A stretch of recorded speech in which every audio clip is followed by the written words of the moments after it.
Quels sont les arguments chocs qui vont faire que ils vont souscrire à votre projet et prendre votre logiciel?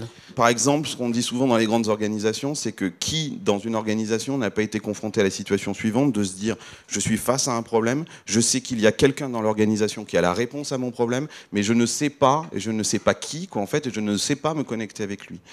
Et nous, ce qu'on répond, c'est à ça, c'est-à-dire à cette capacité finalement de trouver la bonne compétence dans la boîte, c'est ça? Oui, ou alors de lancer finalement de façon très spontanée et naturelle des messages qui permettent aux autres de spontanément et sans efforts non plus de capter finalement ces signaux faibles à l'intérieur de l'organisation et de tout d'un coup de permettre aux individus de s'organiser de façon organique, spontanée et se mettre à collaborer ou à coopérer. Je préfère coopérer que collaborer.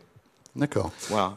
Donc ça, c'est ça. Ensuite, on leur dit aussi, par exemple, plutôt que d'envoyer des newsletters, moi je suis frappé, vous envoyez des newsletters à vos clients, vous savez, quand vous envoyez une newsletter, vous avez vu ce qui a marqué en haut? Please do not reply. C'est assez formidable, quoi, en fait. C'est-à-dire qu'on vous envoie une information, on vous demande surtout ne répondez pas, quoi, en fait. Ne rentrez pas en contact avec nous. Et donc nous, ce qu'on dit, c'est le web 1.0 là.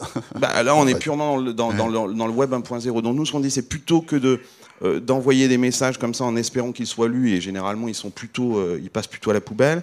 Pourquoi, plutôt que d'organiser votre écosystème externe de partenaires, de clients, de consommateurs sous forme de base de données, pourquoi vous ne l'organisez pas en forme de communauté et permettez des échanges bidirectionnels et multidirectionnels entre eux, qui aura beaucoup plus, où vous tirerez beaucoup plus de quintessence de ça.